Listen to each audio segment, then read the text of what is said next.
Welcome to Property Mama, episode 14. Each week I share my adventures in real estate, having been buying and selling real estate for nearly 3 decades. If we've not met before, my name is Wendy Chamberlain and I am a buyer's advocate, buyer's agent and selling advocate here in Melbourne, Victoria in Australia. Seems like every other week I share about agents behaving badly, and I'll get to that in a moment. But in exciting news, we will shortly be launching the Property Mama podcast. So that's very exciting. We'll let you know when that's available on your favourite platform for listening. And I am very excited to be able to bring that to you. Agents behaving, agents doing agent things. It's like a broken record, isn't it? Interesting. So last week I was on the hunt for a property for a gorgeous first-time buying client, and they had found a property online and they sent it through to me to find out more information for them. So when we are hunting for properties for clients, there's a couple of ways that we do it, and there is obviously what is advertised, which you'll find on platforms like realestate.com.au and on Domain. We also have a very high strike rate finding properties off market, which are those that are not advertised. Pocket listings, secret listings, there's heaps of them around. And I can tell you, in just an initial few phone calls last week for this client, I found over a dozen off markets for them. So they're everywhere. They're everywhere. However, we also do look at what is publicly available to the open market, because sometimes properties are not offered off market. So they're, for various reasons, they have to come to the public market. Sometimes it's if it's a deceased estate, then they have to sell them that way. If there's multiple parties involved, it actually is in some circumstances, the most transparent and quickest way to get everybody on the same page, because often when there's multiple parties involved, not everybody's getting along. Not everybody is agreeing on things, and so to put it to the public market and auction it can often be the simplest, fairest, most transparent way to get things done. So my client sent me through a property that they had found online, and one of the first things that I look at when I pull it up on my computer is, who's the agent? Which agent is selling the property? Because as I've mentioned here quite a few times, we have lots of great relationships with real estate agents, established relationships over the many years that we have been in the industry working with real estate agents. And I looked at who the agent was for this property and I went, oh, here we go. So there's some agents that, look, the majority of agents are amazing to deal with. And I love dealing with really good operators, great agents who know their stuff and are looking for win-win outcomes. So I looked at who the agent was on this property and I went, oh, here we go. Because I can tell you, I don't know what goes on with this person, but every single time you speak to them, it's just drama, drama, drama. And this was no different. What's the word I could use? Prickly. They're quite prickly to deal with. Like, I don't know what's going on in their world. And the reality is, whatever's going on in your world, in a professional environment, you should be leaving that there, and you should be having sound, even-keeled conversations with people that are ringing up to inquire about a property, which is what I was doing. So I will say, I talk about real estate agents. I am a fully licensed real estate agent myself. So I am a real estate agent. I need to put that out there. And all right, so this was later on Friday afternoon. So I don't know what kind of day this person was having. I don't know what kind of week that they had. Here am I just innocently ringing, hello, I'd like to ask you about your property. Wow.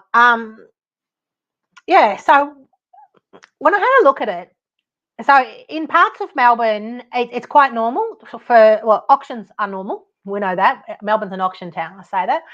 Most auctions take place on a Saturday. Saturday is game day for real estate agents, and it's when most of the auctions take place. In certain parts of Melbourne, auctions also happen on a Sunday due to the religions of the communities that particularly in the inner southeast of Melbourne, through the Caulfield area where there is a high Jewish population, often auctions are held on a Sunday because they don't do things on a Saturday, so they're done on a Sunday, which is totally normal. And I've been to auctions on a Sunday, and I've bought properties for clients for auction on a Sunday, because basically, if we want to buy a property, I'll show up where I need to show up to buy the property. Doesn't matter what day of the week it is, doesn't matter what time it is. I've been to auctions on a Tuesday night when they've done these auction rooms that they do. Some agents have all the auctions in a row. I've spoken about that on previous Property Mama episodes. Some auctions are midweek as we get closer to the Christmas period, where there's, I suppose, fewer days or fewer Saturdays available before everybody pulls up stumps for Christmas and the Christmas break. You'll often see auctions coming through on Wednesdays and Thursday nights as well. And auctions during the day also, like a lot of commercial auctions are held during the day. So it's not totally out of the realm of the possibility for an auction to be on a Sunday. However, this particular property was in the north of Melbourne, and it is unusual. It's different. And so when I, there's nothing wrong with it, it's just different. So when I spoke to this agent and I said, "Hi, how are you going?" I said, "Hey, why are you running your auction on a Sunday?" He went off his nut. He goes, I'll run my auctions whatever day I want to run my auctions, and if I want to run an auction on a Sunday, I'm going to do it. And if you have to come and work on a Sunday to buy a property for your client on a Sunday, well, you can come and buy a property on a Sunday, and you ring me at Friday afternoon to tell me about having an auction on a Sunday. And I'm like, dude, I'm thinking, okay. First of all, that's not about me. I know that's all about whatever's going on for him. How are we on this absolute rant? And I just let him go. I'm like, maybe in hindsight, I should, hey, just relax, just take a breath. But I find sometimes you're better off just letting people get it out of their system. And I said, look, it's fine, and tell me about the property. And he started, he was laughing, and he was telling me about it. Like, I don't have a partner. I don't have any pets. I can work 7 days a week. I'll work 7 days a week. And I'm thinking, maybe you need some of those things. Maybe you need to take a break. But that's not for me to say. And he was busy rabbiting on. But went off like a nut, absolute nut. And then we had a conversation. Look, and he's saying, oh, you've known me for a while, Wendy, blah, blah, blah. So I've had dealings with this person before, and we've never actually bought a property. I don't think we've bought a property from him. That's not for any particular reason. It just hasn't worked out that way. But going on an absolute rant. Anyway, I just, got him back on side. He was calming down by the end of it, having a bit of a giggle. And I said, do you need a hug? And he's like giggling away. I think he needs a hug. And as it turns out, I was going to go see it on Saturday. And as it turns out, I didn't go because I pointed out to my clients that yes, they didn't have parking. And I hadn't realised when I looked at the listing it didn't have parking. And also it was a subdivided block, so it was a smaller block, and the owner had built some townhouses at the back that were accessed off the back lane, so there was no interference as such with the front house, but they didn't want that. So basically they have hardly any backyard, and there was no parking at the front. So as it turned out, I didn't actually go along, so I didn't get his hug. Maybe next time. But isn't that interesting? And then it's interesting the way that people behave, because I can tell you that behaviour is not just limited to me. He's not just, and mind you, this is somebody that he knows. I'm saying knows, that we've spoken over the years. So I just put the phone down and go, wow, wow. Anyway, made some more phone calls to other real estate agents in the area that I also know. And one of them, I said, I can't believe the conversation I've just had with this guy, this agent, blah, blah, blah. And they went, so this is a local real estate agent to the same area where he operates. And this agent goes, can I tell you, you would not believe the number of vendors, of clients we pick up where he has yelled at them. So he full on gets on the phone and yells at his clients. And I can just imagine what he's yelling about. And based on my interaction with him on Friday, it's probably not going to be anything founded on a lot of non-emotional stuff. And she said, yeah, he's horrid to his clients and they leave. So when they say you catch more flies with honey, not vinegar. So, I mean, that's just how he is, how he operates. But put the shoe on the other foot as a buyer coming through looking at properties, how you are likely to be. Because I rang up as a buyer. On behalf of my client, I rang up as a buyer. And that is how he spoke to me. Because I'd asked him a question about having an auction on a Sunday. That's what set him off. Very interesting, isn't it? So imagine what it's like for you as a buyer, particularly if you, and this property is a first home buyer home. It's in that kind of budget. It's in that suburb that first home buyers hunt. You're this excited person that's super excited, probably nervous, getting a bit stressed around looking to buy your first property because you've never done it before. You don't know what you're doing. And I say, smart people just never done it before. And your experience when you go and look at a house, walk through a house, and you might really fall in love with this house, is that the agent is being a total douche to you. It's just wild. There's no need to behave like that. But I can tell you over the years, that's how he behaves. Very prickly, which is why when I look at who the real estate agent is and I saw his face, I went, here we go. Okay. He didn't disappoint. He did not disappoint. So he's consistent. So, but it happens all the time. And let me share a story about purchasing a property, a negotiation for a property that took place last year. Now, this negotiation ended up being over quite a number of days. And so the auction was that coming Saturday. And the person reached out and got in touch with me because they wanted somebody to step in and bid at the auction for them. So they got in touch, the client, who became the client, got in touch on the Monday and sent through all the information on this particular property and said, look, we are currently interstate and we're looking to move to Melbourne and buy this property. So we actually do work with quite a few interstate buyers who are selling where they are and coming and moving to Melbourne. So if that's you, if you need that kind of support, we're here to do that because we do that all the time. And so this client got in touch and sent through the information, and I had a conversation with them and I looked it up on the internet.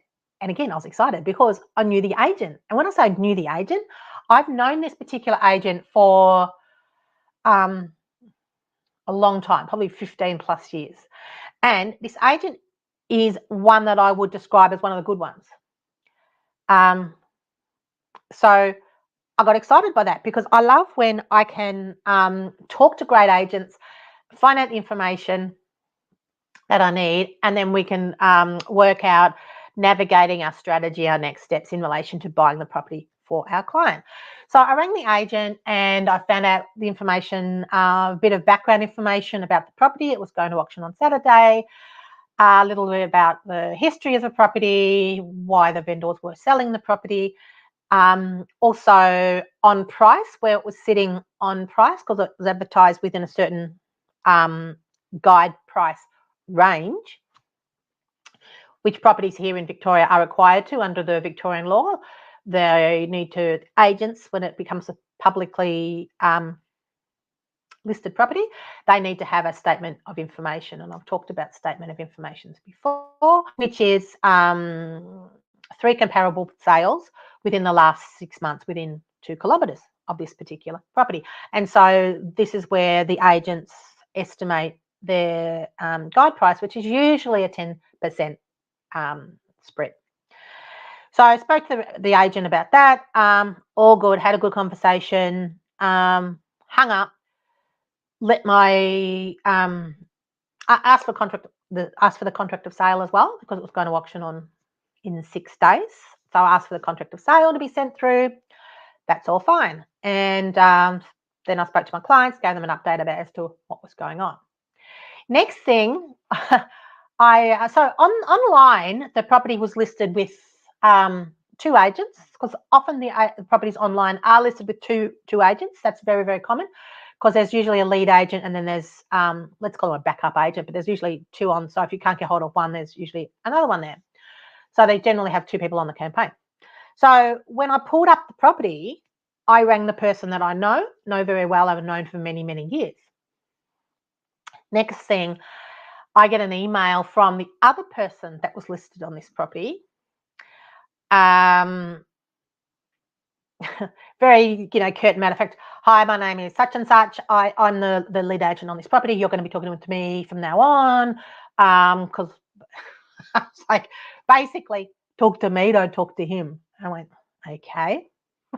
Even though I've got the established relationship with the other person. What do we say? There's a bit of argy-bargy that goes on sometimes by these real estate agents. I don't know then if he got his nose out of joint because I didn't ring him, I rang the other agent. Anyway, whatever.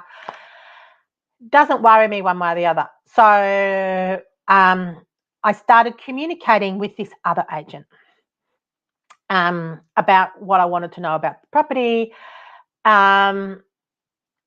We had the contract checked as well, and there were some flags that came up in the contract where, so always get your contracts checked. Solicitors work locally from a state perspective. So if you have a solicitor in New South Wales, they don't act in Victoria or Queensland or Western Australia or whatever. So you need to get a solicitor that acts locally in the market that you're looking to buy into. And so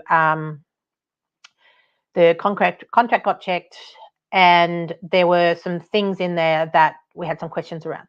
So look, it wasn't necessarily a straightforward purchase based on what was going on with the property. So the property was like a beautiful local landmark property that had had some history in relation to, it was quite an old property, and over the years it's actually quite a very interesting history about what had happened with the property over the years. It initially had been built by built by a local real estate agent. And so they had the front section, which is kind of like a shop, but like a shop front, and then there was residence behind. And it had a safe because all the property titles were kept in the safe of the building. And then over the years, I think it had been used as a house of ill repute, actually, if I'm remembering correctly. It's been used as a brothel, I think. And then it had been, so originally it was one residence, and then it got divided up. And then I think it was done as different flats, and then it was put back into one residence. So when we got to how it was when we were buying it, they actually were renting out part of it on short-term accommodation, and then the other part of the property was on longer-term accommodation. Add into the mix there, because of the age of the property, the history of the property, there was heritage overlays on it, which means that there's certain things that you can do and certain things you're not allowed to do. So there are limitations on what you can with permission. You've often got to go to heritage councils or heritage societies get council permission. So the owners had bought this property, the current owners had bought the property, bit of a love project, I suppose, with intentions of doing certain things to the property, and they had started to do renovations to the property. But then they had a change of circumstances and they wanted to move interstate and sell up. And so the incoming purchaser was going to be taking over this property that had works that had been started but not completed. And also they had gone and got engineering drawings done and architectural drawings done that had then been approved for heritage from the council. And so the plans of what the current owner wanted to do, they were being offered with the sale as well. And that becomes important because the agent was saying that added a lot of value because it already had been done. Now, they'd already spent quite a few hundreds of thousands of dollars on this renovation, or starting doing these updates based on having to stay within the parameters of the heritage of the property. So there were a number of these types of things were listed in the contract, so they all had to be checked and so forth like that. So so this was like the Monday, the Tuesday. I think by the Tuesday, I was having conversations with the agent, and what is interesting, and I pick up on this because I've been doing this so long, the conversation that you have with an agent at the start can change over time the longer that you're having the conversation in relation to trying to get perhaps a deal together or get yourself readied for the auction, which is going to be in a few days' time. So they had been indicating that they had these buyers, other buyers. So there's me and my client, that they had these other buyers that were interested and they were at this kind of price level. Now, did I say the property was underquoted? Shocker. Property was underquoted, and so their guide price that they had was less than what the current owner had purchased it, and they had only purchased it about, I think it was about 18 months prior. It wasn't long that they had purchased it, but they had this change of circumstances. They were going to pull up stumps, move interstate, and they needed to sell this property. So there was a high probability that they were going to take a bath on it, because certainly here in Victoria, stamp duty is expensive, and every property that is sold, the incoming purchaser pays stamp duty, and it is a chunk of change. And so that person who has purchased that property only 18 months before has paid a chunk of change, because we're talking multi-million dollars here, of purchase price to the government, like hundreds of thousands of dollars in stamp duty to the government.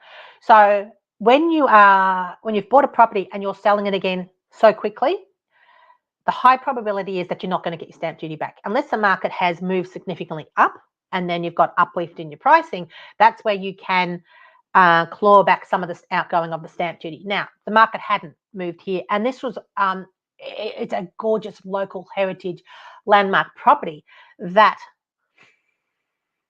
you've only got a certain buyer that has the budget to buy it. So you're not getting overrun with lots of buyers coming in wanting to buy the property. Like, lots of buyers want to buy the property, they can't afford it.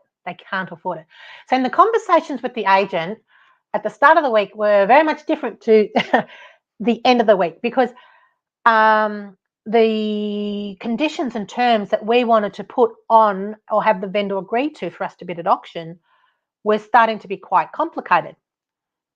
Now, in my experience, an agent is looking for a deal to be simple. They don't want complicated, and they will often push back on anything that is complicated, and they certainly will do it where they've got other buyers.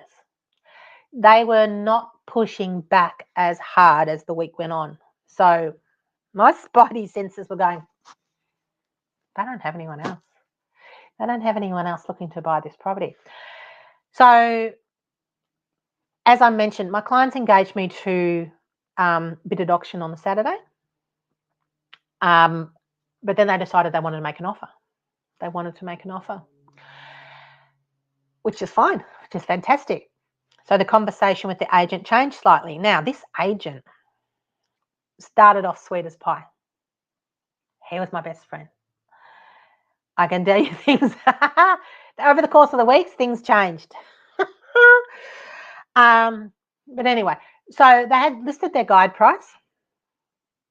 And based on all of the information that I was providing to my clients, all the background that I was learning for them, discovering, passing through to them. Now, I tell my clients everything. What I'm finding, the conversations I'm having, the information that I'm finding out, what I'm thinking about those conversations, I am sharing that with my client. And so my client decided to make an offer on a 3-month settlement, so 90-day settlement, of a figure that was the same figure that this person purchased that property for 18 months earlier. It was almost $100,000 above the guide price, can I say, first of all. Second of all, they said that they wanted to make that offer because that's where they saw the value, and there was still a lot of works that needed to be done on the property. So the agent spoke to their vendor, came back, and they said, look, understanding that they had already invested like quite a number of hundreds of $1,000s into this renovation, which, to be honest, I couldn't really see anything that was renovated in the property. It's another story. And based on that, so mind you, our offer was almost $100,000 over the guide price.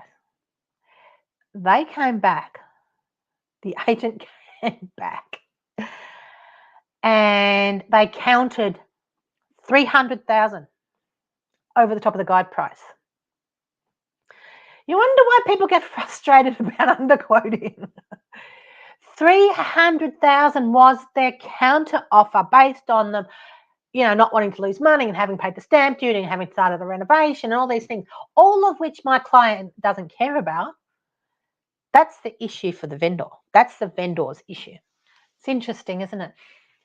And we said, no, we're not going to. They never raised the guide price. They never raised the guide price. Under Victorian law, where you receive an offer in writing, which we did, we put it on a contract and gave them an offer in writing, the one that was almost $100,000 over the current top of the guide price, and then they counted $300,000 over the top of the guide price. Under Victorian law, you must lift the bottom of your guide, the bottom. And we're talking like a 200 grand spread here on their guide price. The bottom of the guide price must be lifted to be the bottom of the new quote range. And they never did that over that, because this negotiation went back and forth for 5 days. 5 days. So the vendors, as it turned out, had moved interstate, were living interstate, and they're going to have to come back down on the Saturday to be there on the spot for the auction. And they didn't want to do that, because I found that out through the course of my conversation with the agent. And it was a very interesting conversation that I had with the agent. So they counted 300, which was 200,000 above what we'd offered, 300,000 over the top of the guide price. We were 100,000 over the top of the guide price, and they never lifted the guide price. Did I say agents underquote? That's why people come and talk to us at Wendy Chamberlain Property Advocates. And one of our clients that came on recently came on for that pure reason. A first home buyer that have been out hunting, and they are, I was going to say baffled. They're not baffled. They're frustrated by the constant underquoting that goes on, because they can't, their words, they can't trust what the real estate agents are saying. They can't trust that they're not going to waste their money and their time, waste their money on a building inspection on a property they would never able to afford, waste their time going to auctions to stand there to make up the numbers to get things kicked off, so the person who actually has the budget is able to buy that property, because they are thinking they have the budget to buy the property because they're believing what the agents are saying in relation to quoting the properties. I'll reiterate, not every agent, but a good majority of them, and enough to taint the apple cart. So if that's you, if you're frustrated with the whole buying a property process and you can't be bothered dealing with real estate agents, you don't trust real estate agents, you think that they lie. I like to say they're fluid with the truth. Not all, but a lot. Come and talk to us. chamberlainadvocates.com.au, and we can step in and we can support you. We are there. We are your independent voice. We advocate for you. Remember, the seller has the agent working for them. The agent is not working for you. The agent's working for their client, who's a seller. We work for you. You're our client. As a buyer, we are your support. You're our client, and I can tell you, I will defend my clients. Absolutely defend my clients. So get in touch.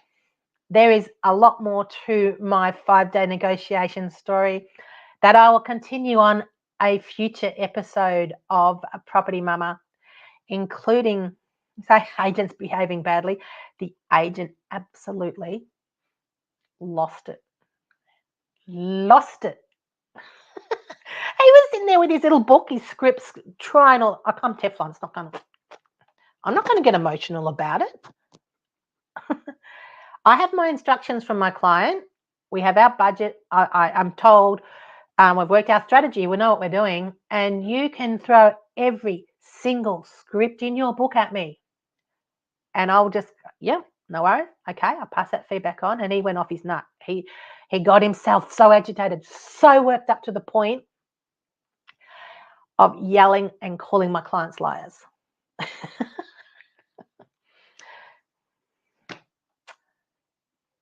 Got to keep your cool. Can't get emotional when it comes to real estate. So that's it for the property, this episode of Property Mama. I'll continue that story in a future episode because it gets better, let me tell you. It gets better. If you've got any questions, comments, would like me to cover a particular topic about real estate, get in touch. We are sharing our Property Mama on whatever your favourite social media channel is, and I look forward to your feedback. I'm getting some great comments coming in from people, and I really appreciate that you're loving the stories. There's always shenanigans, and I love to share them. So I am wishing you a great day wherever you are, and we'll connect again soon. Bye-bye for now.